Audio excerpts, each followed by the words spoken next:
Huli, pero hindi kulong. Si Angel Locsin, yari na. Ito ba'y pag-amin mo na ikaw ay dati ring komunista? Ako'y nagtatanong lang, Angel Locsin. Nagtatanong lang ako. Bakit ka natuwa nung umamin si Robin Padilla? Meron ba kayong usapan nun na pareho kayong komunista nun? O baka ngayon, hanggang ngayon, komunista ka pa rin? Magtatanong ako hindi kita nire-red tag. Magkaiba yun. Ayang ano naman sa red tagging mo. Gagawin nyo pang batas yan. Kayo, isipin nyo to sila ang nagbibigay ng statement at pahayag na tila sila ay sumusuporta, natutuwa sa pagiging komunista, tapos magagalit sila pag tinanong sila at binanggit na komunista sila. Ako hindi ko binabanggit. Wala akong kaalaman tungkol sa'yo kung komunista ka ba, NPA ka ba. Basta ang bali-balita umakyat ka daw doon sa bundok with, alam mo na yung typical reasoning ng mga makakaliwa na kesyo exploration, helping the IPs. Yan yung mga palusot nila Enkwentro noon nung mga nanlaban. Dinimanda sila. So kung ikaw, pulis ka, may hinahabol kang pensyon, may hinahabol kang karir,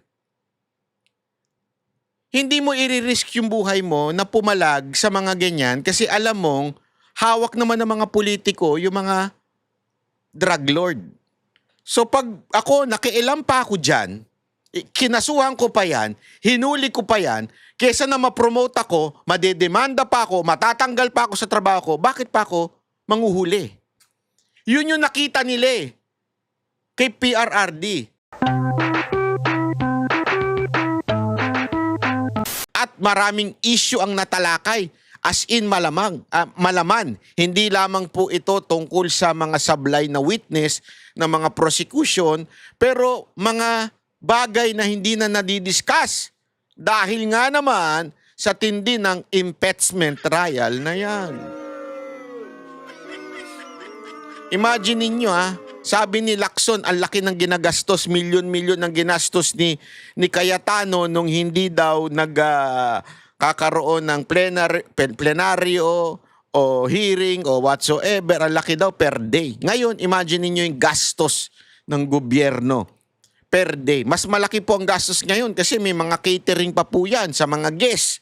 Mas malaki po ang gastos ngayon sa impeachment na wala namang saysay. Na supposedly, sabi nila, marami silang pasabog. Sila lang ang sumasabog Sabog-sabog ang witness nila Marami kayong pasabog. Sabog-sabog naman ang mga witness ninyo. Walang kwenta ang mga witness ninyo. Oo, walang kwenta, parang si Auntie Claire. Ang mga statement parang si Auntie Claire. Hindi pa makatingin, pirming nakaganyan. Ano yung tatago? Anak ka ng wete. Sabagkat, pag ikaw nga naman may kaso, talagang magtatago ka. Grabe pala yung kaso niya, Na-discuss din yan ni Lito Banayaw, kaya panoorin nyo. I-upload ko yan dito sa aking channel dahil napakaganda po nung segment na yan kay Lito Banayaw. Ang dami niyang revelasyon. Mga binuking niya doon sa interview na yan ng ginawa ng Banatbay. Ay, ng Banateros. Banatbay tuloy. Ano na siya? Grupo na yung Banatbay. De, joke lang. Mga Banateros. So, ito, unahin natin ito mga kababayan, tong hirit ng isang babaeng kulang sa aruga. May asawa ba ito si Angel Locsin? Di ba mabait to dapat? Dati kasing imahin nito mabait. Bakit naging ganito na to? Kasi wala ng project. Ganun ba yun? Pag wala ng project, kailangan mag-ingay? Wala na kasing project ito Ano sa tingin ninyo? Bakit siya nag-iingay? Sige, basahin natin yung kanyang statement. Dito tila may pag-amin siya na hindi na di-discuss ng ibang mga vlogger pero tila may pag-amin siya dito. Eto, basa, sabi ni Angel Locsin. Nung mga panahong magkasama tayo, nako po, patay tayo dyan. Mariel, nako, pasensya na may nagbubuking. Madalas mong ikwento yung panahon na namundok ka at nag-armas para ipaglaban ang bayan. Oh. Anong ginawa ni Robin? Nag-armas siya at ipaglaban ng bayan. Sa madaling salita, naging NPA. Sabi mo pa nga, dinadalaw ka ng ex mo sa bundok. Naku po. Mariel, ano to? Mariel, mukhang ikaw ang pinatatamaan nito ah. Eh yung mga bagay na hindi mo na sinasabi, kung ayaw mong awayin ka ng present, bastos din ito eh, no? Bastos eh. Ipaalala kaya ni Robin yung mga ginawa mo nung ex nyo, yung hindi mo asawa ngayon? Di ba? Halimbawa lang ha. Halimbawa, wala naman ako sinabing totoong nangyari to.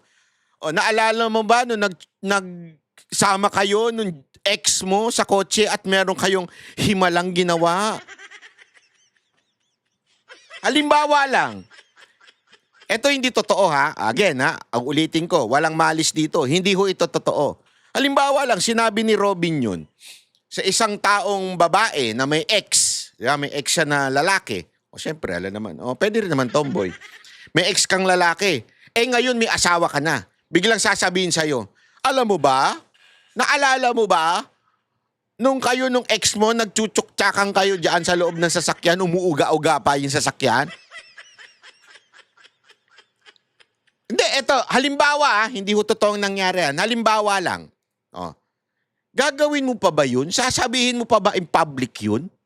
Eh alam mo nang may asawa yung tao ngayon? Anong klaseng ugali meron ka, Angel Locsin?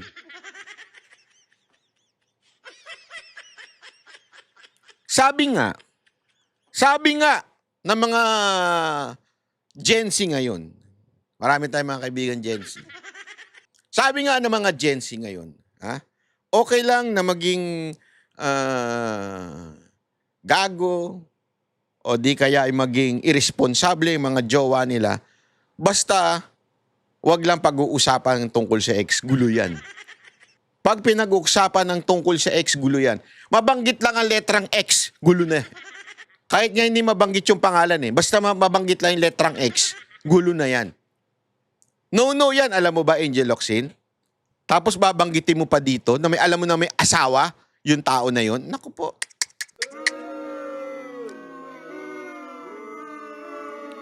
Sa statement mo na to, paragraph 2, section 1, article 3. Naging batas yun.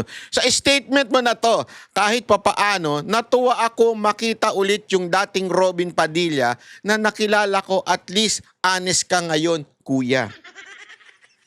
Pag-amin ba to? Hindi ako nagtatanong nga, inaamin mo ba na natutuwa kang komunista si Robin? Ano ibig sabihin? Komunista ka rin? Hindi ako nagtatanong lang ako ha. This is an honest and curious question. Kasi, nung narinig ko yon na inamin ni Robin na komunista siya, gusto ko siyang i-text eh.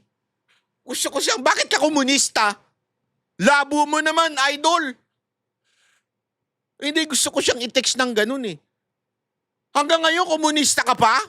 Hindi kita susuportahan kung komunista ka ngayon. Maaring ganun eh. Mabibuisit ka kasi hindi ako komunista. Buisit ako sa komunista. Buisit ako sa utak ng mga komunista. Kaya, nung narinig ko yung kay Robin, hindi ako natuwa. Kasi galit ako sa komunista. Hindi ko natutuwa sa kanilang ideolohiya. Pero, ngunit datapwat subalit dito sa iyong statement, caption, bakit ka natuwa? Di ba? Sa statement mo na to, sabi ni Angel Locsin, kahit papaano, natuwa. Natuwa o nalungkot? Natuwa. O sakto lang, natuwa. Natuwa akong makita uli yung dating Robin Padilla. Eh ano ba yung dating Robin Padilla at ano yung statement na yun? Na komunista si Robin. Ba't ka natuwa? Huli ka doon. Pero di kulong. Huli, pero hindi kulong. Si Angel Locsin, yari na. Ito ba'y pag-amin mo na ikaw ay dati ring komunista? Ako'y nagtatanong lang, Angel Locsin. Nagtatanong lang ako. Bakit ka natuwa nung umamin si Robin Padilla? Meron ba kayong usapan nun na pareho kayong komunista nun? O baka ngayon, hanggang ngayon, komunista ka pa rin? Nagtatanong ako hindi kita nire-red tag. Magkaiba yun. Ayang ano naman sa red tagging mo. Gagawin nyo pang batas yan. Kayo, isipin nyo to sila ang nagbibigay ng statement at pahayag na tila sila ay sumusuporta, natutuwa sa pagiging komunista, tapos magagalit sila pag tinanong sila at binanggit na komunista sila. Ako hindi ko binabanggit. Wala akong kaalaman tungkol sa'yo kung komunista ka ba, NPA ka ba. Basta ang bali-balita umakyat ka daw doon sa bundok with, alam mo na yung typical reasoning ng mga makakaliwa na kesyo exploration, helping the IPs. Yan yung mga nila palusot nila Sabi ko nga sa inyo someone has tried to recruit me and Mocha to go up in the mountain. At ang dahilan pa nga nila, kasi alam nilang Duterte supporter kami, huwag kayong mag-alala. Gusto lang kayong ma-meet ng mga NPA to Sa anniversary, gusto daw pinapatawag kayo, gusto kayong i-meet. Akyat tayo sa bundok. Diyan sa Davao City. Malapit sa Davao City. Akyat daw. I-meet yung mga NPA. At ito daw, exploration, kuno-kuno lang. Alam mo, buti nagtanong-tanong ako May kilala kasi tayo mga intelligence officer noong time na yon. Tinanong-tanong ko kung ano yun. Ang sabi, nako, na-pinpoint na kayo, nire-recruit na kayo. At pagdating nyo doon, na mapipilitan na kayo sumanib sa mga NPA. No choice na kayo. Baka pasumpain na kayo doon. Sabi ko, huwag ka mag-alala, sir. General. Hindi po ako gumigising ng umaga kaya hindi nila ako mapipilit doon. Ganun ba? Okay. Sige, tamad ka pala. Oo naman. Pag-aakyati mo ako ng bundok, okay ka lang? Umakyat nga ng hagda namin, di ko ginagawa. Isang floor lang. Biro lang. Pangatlo. Third paragraph. Pasensya na sa paubo-ubo natin. Alam ko naman may ubo rin kayo. Sabayan nyo na lang ako. Pag umubo ako, doon na rin kayo umubo. Alam ko may sakit din kayo Huwag na kayo magpalusot. Pare-pareho tayo may sakit. Malala ang sakit ngayon Hindi lang pinapansin. Pero malala ang sakit-sakit ngayon. Kaya nyo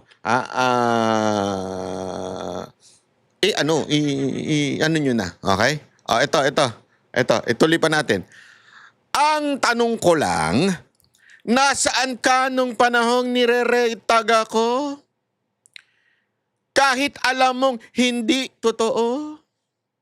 Actually, kasama mo pa nga at katsikahan yung mga nagre-red tag, naghugas kamay at pumikit sa katotohanan.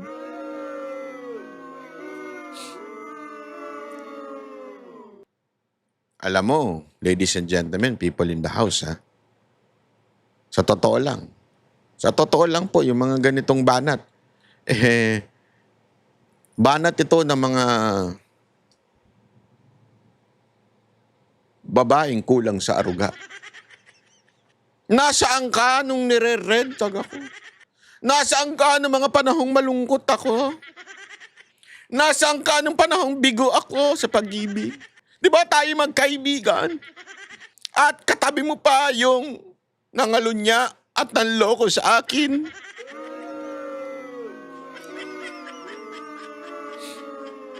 Napa-research tuloy ako Magjowa ba dati to si Robin at saka si Angel Locsin?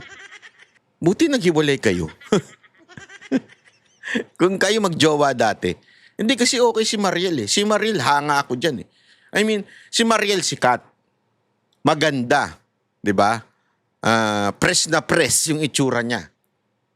Pero at the same time, humble, tumutulong sa asawa, nag-buy and sell. Hindi ako si Mariel eh. Ako yung sikat. Hindi na ako magti-TikTok, buy and sell, buy and sell. Hindi, matyaga, masipag. At kahit tumatanda, parang hindi tumatanda. Si Angel Locsin, hindi lang tumanda.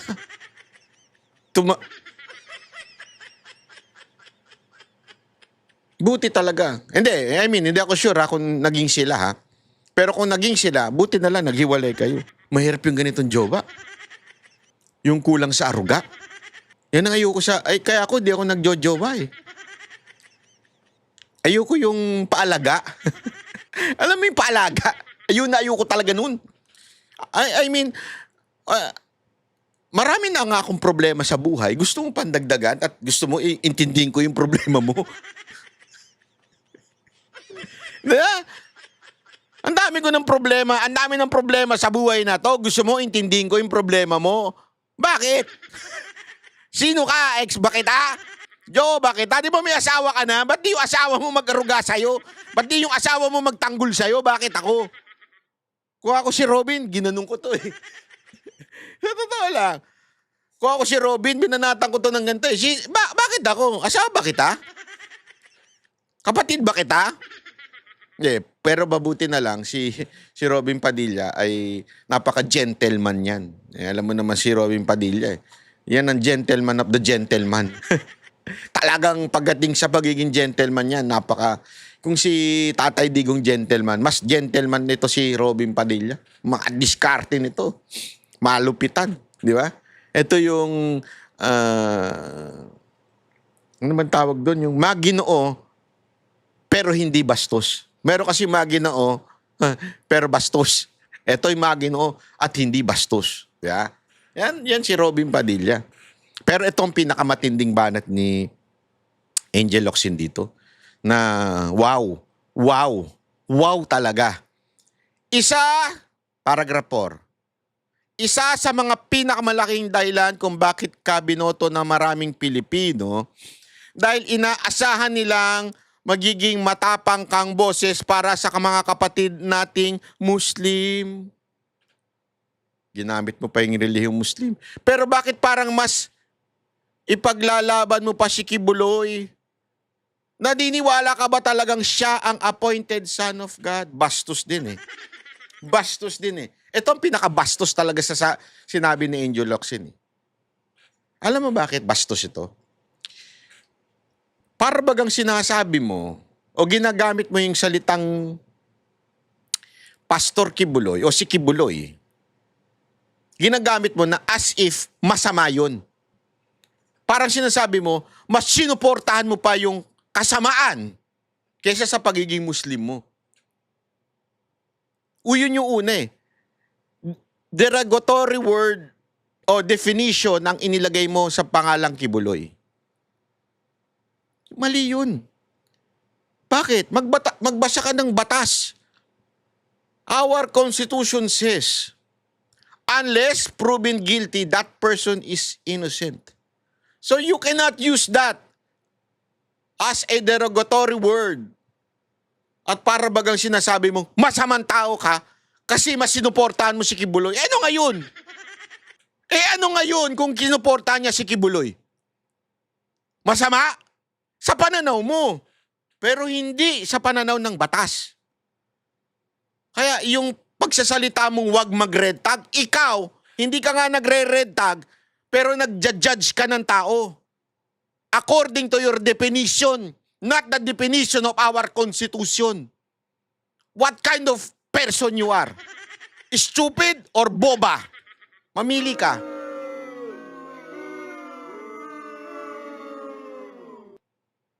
Una yun. Pangalawa, sinabi mo pa to. Naniniwala ka ba talaga na siya ang appointed son of God?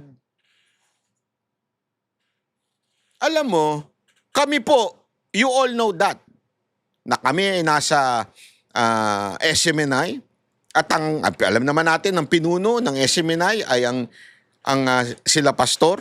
Alam mo yan. But it doesn't mean we believe what they believe. And they never, ever, ever force us to believe on what they believe. Doon nga ako humanga sa kanila eh. Honestly, yun ang number one na kinahangaan ko sa kanila. They never even say na, oy, mag-join kayo sa amin ha, magpabautismo na kayo. Walang ganun. Or, kikilingan namin kayo. Walang ganun. Alam nyo kung sino kaming mga banateros? Alam nyo yung mga bunganga namin? Ang restriction lang, syempre, pag sa SMNI, huwag kami magmumura, huwag kami bastos. Kasi television yung cable pa rin, lumalabas pa rin sila sa cable eh. So, hindi pa rin pwede yung mga ganun. Pero never nila kami sinabihan, oy, mag-join ka, oy, maniwala ka na si pastor ay appointed son of God. Wala silang ganun. It doesn't mean you support the person, you believe on his belief. So, ibig bang sabihin, tayong mga Kristiyano should not support Robin Padilla because we do not believe on Muhammad? That's the most stupid argument na meron ka. Angel Locsin, makinig ka. You are the most stupid person pagdating sa ganitong logic. Imaginein mo yon. So, okay. Let's be honest and be frank. I'm not a Muslim. I'm a Christian. So, ibig bang sabihin, since I do not believe on Prophet Muhammad, ibig sabihin, I will not support Robin Padilla? If I support Robin Padilla, I already believe that Prophet Muhammad is the, kung ano man ang turing nila, kaya hindi ko kasi alam eh, hindi ko kabisado, so I don't wanna quote. Pero ibig bang sabihin, gano'n na? Si Marcoleta, iba ang paniniwala ng Iglesia ni Cristo sa Christian. Magkaiba. As far as I know, correct me if I'm wrong ha, si Jesus ay hindi Panginoon sa kanila o walang godly nature. As far as I know, I do not know, pagpasensya nyo na sa INC kung mali ako ha. Pero yun ang, ibig bang sabihin nun, dahil doon I am betraying my Lord Jesus Christ, na whom I believe as Lord and personal Savior, and as a divine person? Dahil naniwala ako kay Marcoleta na iba ang kanyang paniniwala pagdating sa Panginoong Hesus? Is that what you mean? That's the most stupid argument that you would ever have. English yun, ibig sabihin galit na ako. Malabo eh. Kaya, ang sama kasi ng tingin mo kay pastor. Kaya pinapatong mo yan. Pinagtatawanan ninyo kung sabihin niyang appointed son of God siya. Kanya-kanya tayong paniniwala. Hindi ko pinakikialaman kung naniniwala ka sa mga NPA. Naniniwala ka ba? Ako nagtatanong lang ha. Hindi ko pakikialaman kung naniniwala ka kay Joma Sison. Nagtatanong lang ako ha. Kung hahawa ka ng armas, yun. Pakikialaman kita, babanatan kita. Pero kung naniniwala ka lang sa ideolohiya nila at hindi mo naman ina-apply sa buhay mo upang makasira ng kapwa mo, wala akong problema doon. Paniniwala mo yan eh. Kung sakasakaling gumawa ka na mas maganda para sa bayan at makakatulong sa ating mamamayan, abay biboboto pa kita. Hindi ko tatanong, ang paniniwala niyan, naniniwala yan kay Joma Sison. Kasi remember, si Pangulong Duterte, yan din ang sinabi niya noon eh. Malapit sila ni Joma Sison, may mga pinaniniwalaan siya. But it doesn't mean na masamang tao na siya kaagad. Which is for me, masamang tao si Joma. Pero hindi ko sinasabing masamang tao na kaagad si Duterte kasi as long as yung mga ginagawa niya would benefit our country. Which it did nung panahon ni Pangulong Duterte. Pero labas na yung paniniwala niya para sa akin. So kung sino man ang politiko dyan na may paniniwala, kahit kaninong paniniwala, as long as hindi kay Satanas at hindi sa demonyo, bakit ko hindi susuportahan? Parang ang dating dito, masamang tao si pastor, tapos masama yung ginagawa ni Robin. At para mong sinasabi na mas naniniwala pa, mas matapang pa ang boses kesa sa mga Muslim. Wow! Ayos ka lang? Hindi, ayos ka lang. Sa totoo lang. Kita mo yung mga... Hindi ko nga alam, bulag ka ba? Naka-follow ka ba kay Robin? Tingnan mo nga yung mga post ni Robin. Madalas sa Mindanao. Sinusuportahan, tinutulungan niya mga Muslim doon. Kaliwat kanan ang pinupuntahan niya. I mean, I'm not promoting Islam, ha? I'm not. Or degrading Islam. I'm not. I mean, mas matindi nga yung kanyang ginagawa. Even, di ba, pinupuna, may isang tarantadong diary dyan na si Robin Padilla lumalabas every ganito at nagtatagal ng ganyan. Kaya nga sinabi ni Senator Robin, kaya ako lumalabas kasi nalalalangin ako. Kasi part yun ng paniniwala namin na kailangan manalangin. Alam naman, lumuhod ako doon sa tama nga naman. Wala akong magagawa, paniniwala niya yun eh. Kailangan niyang gawin yun. I do not believe that. But, he has to do it. Kasi it's part of his belief.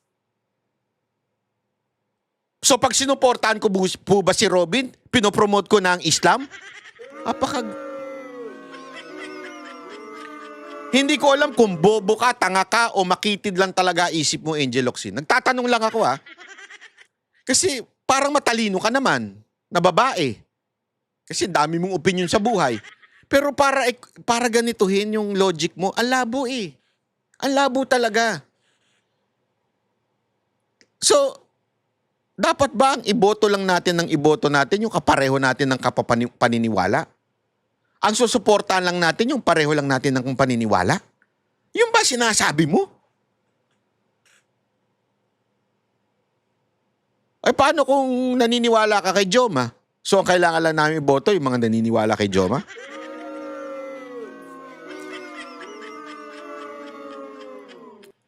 Isa ka sa pinaka makabayang taong nakilala. Paragraph 1, 2, 3, 4, 5. Ikaw si Andres Bonifacio. Kaya nakakalungkot pag nakababasa ako ng stand mo pagdating sa China. Wow! Hindi itong Robin Padilla nakilala at hinangaan ko. Alam mo ba na isa si Robin sa mga nangunang pumunta doon? Hindi lang siya katulad ni Ontiveros at ng mga lintik na akbayan na yan na kailangan may marching band pag pumunta doon. Isa si Robin sa mga naunang pumunta doon. Dala-dala ang flag ng Pilipinas. Hindi mo ba alam yon? Taga ka ba talaga? Hindi ka ba marunong mag-research? I-google mo, dati nga Google lang, ngayon may ChatGPT na, di yung pa ginagawa. Libre na, may bayad pa rin ChatGPT. Yung Google, wala. I-ChatGPT mo naman. Isa sa mga naunang pumunta doon. Hindi maingay na katulad ni Ontiveros na kailangan may marching band. I mean, bakit? Bitter ka? Alam mo yung, ito yung opinion ko lang. Hindi ito ang katotohanan. Ito yung opinion ko lang. This is not a fact. Para tuloy na isip ko, parang may pass sila ni Robin, ano? Parang yung tampo niya, parang hindi siya naka-get over. Yung mga babae hindi nakapag-get over sa ex. Lahat talaga gagawin para sirain yung tao, yung ex niya. Maaaring gawin, siraan sa mga taong nasa paligid, siraan sa mga kaibigan, siraan sa present niya. Parang ganun ang dating ni Angel Locsin eh.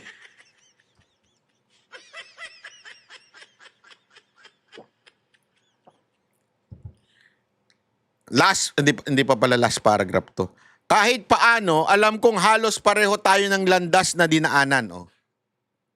Parang pag-amin talaga na meron silang pinagsamahan noong panahon na komunista at umakyat ng bundok si Robin, ano?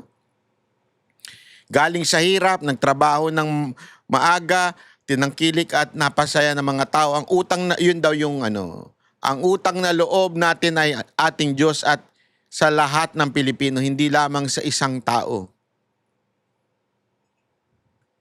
Tama na kuya, gising na, hindi pa huli ang lahat. Alam mo, Angel Locsin, ikaw ang kailangan gumising sa Ako may mensahe sa'yo. Kung ang mensahe mo kay Robin Padilla is tama na kuya, gising na, hindi pa huli ang lahat. Ako meron ako mensahe sa'yo. Tama na ate, gising na. Move on ka na.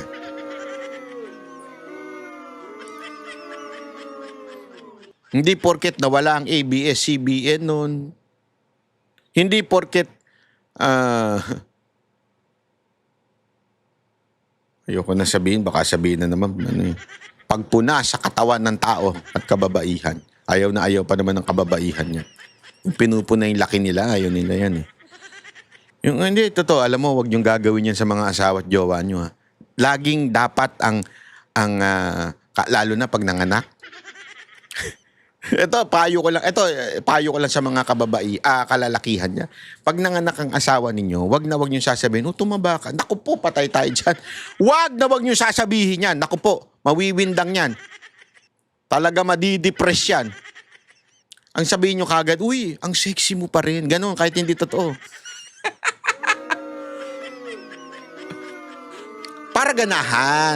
Para ganahang mag-exercise uli. Uy, lalo kang gumanda nung nanganak ka kasi usually pumapangit pag nanganak eh. Hindi lahat hindi lahat. Meron namang gumaganda. Banat ba? Sama na ugali mo. Hindi, alam mo, sa mga kalalakihan, sa mga kababaihan, kwento ko lang sa inyo, alam mo naman si Banat Bay, talagang hindi nagsisinungaling yan. Ito'y usapang mga panglalaki lang na hindi nyo naririnig. Sasabihin ko sa inyo kasi takot yung mga asawa nyo sabihin sa inyo. Totoo yan. Again hindi ako ito kasi una-una wala akong asawa, wala akong jowa, wala akong anak. Yan for the record. So, wala akong karanasan dyan. Okay?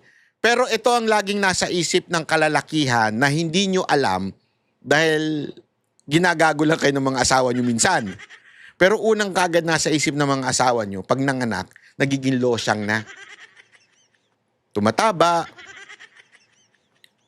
Nagiging losyang na. Kaya kayo mga kababaihan, dapat pag kayo nanganak, doble effort. Hindi ko sinasabing yun lang ang basihan ng pag-ibigan nyo. Hindi naman sa ganun. Kaya lang, syempre, di ba? Kasama yun. Alam naman, gusto nyo yung asawa nyo, maging lumba-lumba rin yung lalaki. Siyempre gusto nyo as much as possible. Kaya nga nyo pinapatulan minsan yung mga driver eh. Hindi naman lahat din. Lalo na baka binata yung mga driver. Kaya nyo pinapatulan din yan kasi yung asawa ninyo lumobo na eh. Puro beer na yung laman ng tiyan eh. Real talk lang mga kababayan ha. Sama na ugali. Huwag niyong papanood nyo to sa mga asawa ninyo. Ba't ba tayo napunta doon? Kasi si Angel Locsin ang kulit eh. Hindi to tungkol kay Angel Locsin ha. Hindi ko kasi alam kung ano itsura ni Angel Locsin ngayon eh. Hindi ko talaga alam. Hindi ko tinitingnan. Ayaw kong tignan. Baka mabuisit lang ako. So hindi siya ang pinatutukuyan ko nito. Ha? Linawin ko lang. Hindi ko alam kung tumaba siya o hindi ko alam. Kaya hindi siya ang pinatutukuyan ko dito. Ito'y side opinion ko lang sa mga, para malaman lang ng mga kababaihan kasi ayaw sabihin sa inyo ito ng asawa nyo. At least magising kayo sa katotohanan. Banat ba, sakit mo naman magsalita? Alam mo, minsan, ang gamot, masakit yan. Pero gamot yan, nakakagaling. Di ba? Halimbawa, ikaw ay tuturukan kasi may sakit ka. Masakit yan. Makirit yan.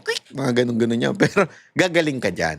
Halimbawa, yung mga mukha nyo, pagka tinadtad na yan ng botox, masakit yun kasi haba na needle nun, di ba?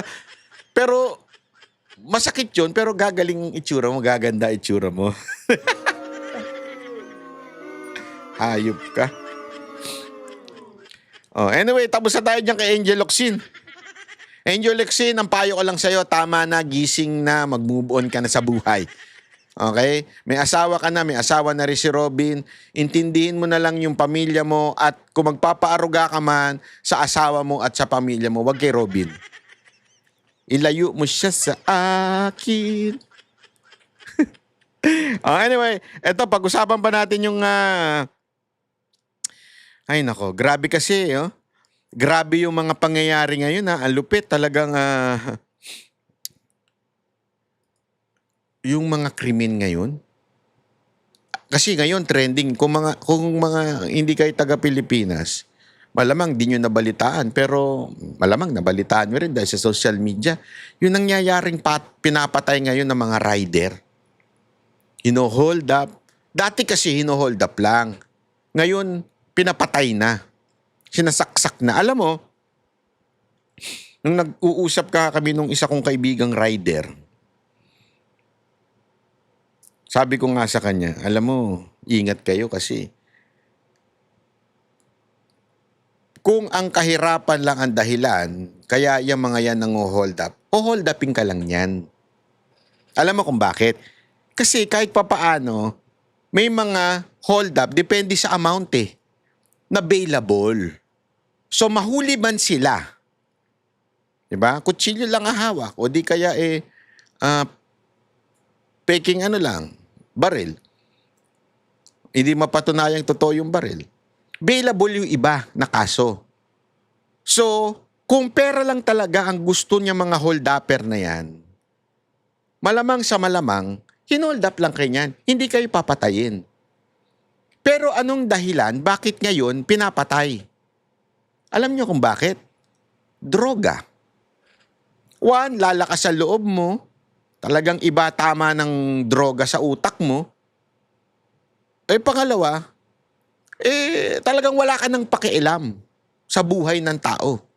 Kasi nga, again, dahil po sa droga.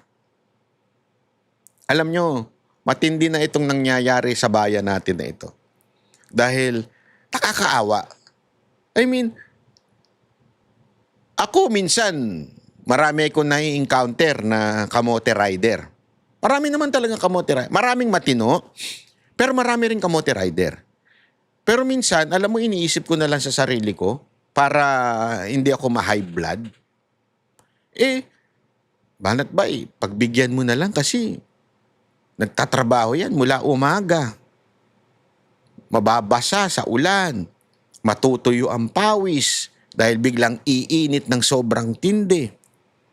Tapos talagang pagod na pagod. Tapos minsan ang dami pang tarantadong mga nagbubuk. Diba yung ang gulo-gulo mag-book. Minsan kinakancel pa, parating ka na doon sa, minsan tarantado rin yung mga restaurant Nakakabuisit din minsan Yung, ewan ko kung anong sistemang meron ng mga yung mga Grab or Food Panda. Hindi ko alam kung ano yung sistema nila. Pero minsan, yung rider, pupunta na doon sa restaurant, yung restaurant sarado.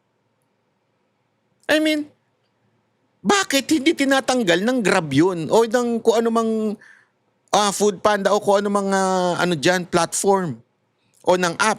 Bakit di nila tinatanggal na sarado na pala yung restaurant na yun? So yung rider, yung pobreng rider, galing pa sa malayo, pupunta doon, tapos pagdating doon wala, sayang yung gas. Babayaran ba ng mga app yun? Hindi. Kaya marami dyan, sa totoo lang, buwisit na, hirap na, pagod na, naha-high blood na. Kaya pansinin nyo, parang bagang minsan apakaraming high blood sa karsada. Hindi, eto bigyan ko kayo ng halimbawa. Sa China, gustong-gusto ko kasi electric na. Lahat kotse, bibihira na lang ang mga truck na lang siguro. Pero bibihira, ang tahimik sa kalsada. Ang maririnig mo lang, yung busina. Mahilig silang bumusina, hindi ko alam bakit Kasi nga, ayaw nila ng, ewan ko, kung ayaw nila ng tanga o ayaw nila ng mga walang pakundangan na driver. Kaya malayo pa lang binubusinanan nila.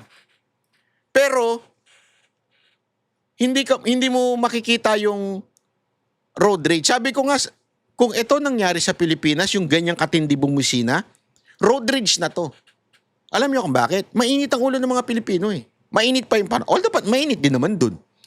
Pero, bakit hindi sila nag-aaway? Kasi siguro, hindi pa ganun kapuno ang salop. Ika nga. Ibig sabihin, hindi pa ganun ka pagod. Kasi madali ang trabaho.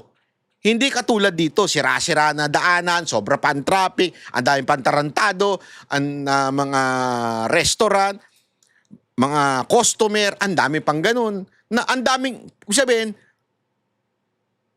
pagdating doon sa away sa kalsada, napuno na sila, kaya sumasabog na sila. Sa China, hindi sila puno, parang trip lang nilang bumusina. Kasi nakaka-istorbo ka, tabi ka dyan. Ang chang. O, salis ka. Okay na, tapos na usapan. Hindi nakahabulin. Dito kabulan eh, di ba? Ganon. So, anong point ko dito? Ang hirap na nga ng trabaho ng mga rider. Kaya nga minsan, iniisip ko na lang, kaya mo na, pagbigyan mo na, kung minsan kabote, hinahayaan ko na lang. Hindi na ako nakikipag-away. Bahala kayo. Anyway, mainit na ulo nyo. Hindi kasi naintindihan ko, nagbumotor din ako eh. Mainit eh. Kaya kaka-high blood kasi mainit. Iniisip ko na lang, advantageous ka na nga, nasa loob ka na nga ng sasakyan, aircon. So, pagbigyan mo na, bahala na lang, o ayaw mo na lang sa sila. Di ba? Gano'n na lang iniisip ko. Pero ito matindi. Hirap na nga ng trabaho sila, pinapatay pa. Alam niyo kung bakit? Napapabayaan na kasi. Sa loob-loob ko nga kung ito, nung panahon ni Pangulong Duterte nangyari, naku po, maniwala kayo. Yung binugbog, hindi lang binugbog yung abot nun. Baka nadulas na yun sa CR at nabagok na yun. Oh, hindi siya nagbibiro ako Ay, alam ko, sasabihin na naman ng iba, human rights. Pero, this is what's happening because of your freaking fucking human rights. The human rights of the innocent people are the ones suffering. Yun ang totoo. Naalala ko to nun nung panahon ng kampanya ni Pangulong Duterte. Nagkasundo ang lahat ng Pilipino nun. Tama na, pagod na kami sa violence. Pagod na kami sa droga. We need a president na may kamay na bakal. Yan ang dahilan kung bakit binoto ng Pilipino si Pangulong Duterte. Kamay na bakal. Yan ang totoo. Ang dami nagsabi nun. Yun, di ba? Nabuking yan nung panahon ni Pangulong Duterte. Kaya maraming napatay. Dahil pinatay ng mga asset ng mga pulis.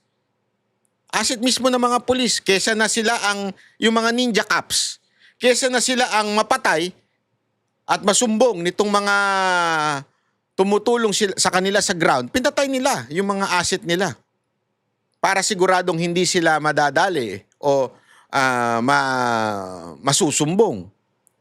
Ngayon, kaya siguro malaya itong mga to ay dahil sa ang protector nila, mga pulis. Alam mo, hindi naman po kasi gagalaw yung mga yan Tandaan ninyo, ang droga ay hindi naman yan parang candy na, ay gusto ko magnegosyo ng candy, bibili ko ng candy dito, papatungan ko ng piso, ibebenta ko. Hindi ganun yan. Yan po ay pinatatakbo ng sindikato. When you say syndicate o sindikato, it's an organized crime. Organisadong crime na nagpapatakbo niyan ay mga organisadong mga kartel. Which is, may mga bossing yan na may mga nasa ilaling payroll yan. It's either official or uniform personnel. Kaya sila nakaka-operate.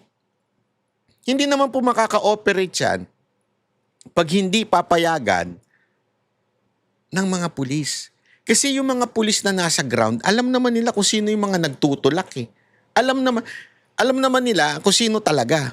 Pero, again hindi ko sinisisi yung pulis dito Maraming matinong pulis. Marami po. Maniwala ko kayo sa akin, napakaraming matinong pulis. Ang problema lang kasi, hindi sila makagalaw ngayon. Bakit? Nakita nila yung ginawa doon sa, kay PRRD. Nagkaroon kasi, alam mo yung aso? Eto, makinig kayo. Napapanood ko to sa TikTok yung titraining yung aso. Yung meron ako napanood na binibel nung lalaki. Kunwari, nakaganon yung lalaki, binibel niya. Pagka binlel niya, susubuan siya nung ewan ko kung asawa niya ba yun o ano, susubuan siya ng pagkain. Tapos ganun uli. Pag binel niya, susubuan siya. Pag hindi niya binibel, hindi siya susubuan. Yung aso, nanonood lang. So, ginaya nung aso. Meron din ako nakita, isang video naman. Pinapalo yung amo, yung lalaki. Pagka nagkamali siya, pinapalo siya. So, ayaw na nung aso din. Sumusunod lang din. Anong ibig ko lang sabihin po? Ganyan po yung mga pulis natin. Nakita nila kung anong ginawa doon sa taong lumaban sa droga. Nakita nila ang ginawa doon sa leader na lumaban sa mga kriminal. Nakita nila na pinagtripan, kinidnap, at dinala sa dahig. Marami pa dyan. Alam nyo ba, maraming pulis ngayon ang nademanda after PRRD. Ako po, ang dami kong kilala. Dinimanda sila kasi nakapatay sila ng mga engkwentro noon, nung mga nanlaban. Dinimanda sila. So, kung ikaw, pulis ka, may hinahabol kang pensyon, may hinahabol kang karir, hindi mo i-risk yung buhay mo na pumalag sa mga ganyan kasi alam mong hawak naman ng mga politiko yung mga drug lord. So pag ako, nakialam pa ako dyan, kinasuhan ko pa yan, hinuli ko pa yan, kesa na ma-promote ako, madedemanda pa ako, matatanggal pa ako sa trabaho ko, bakit pa ako manguhuli? Yun yung nakita nila kay PRRD.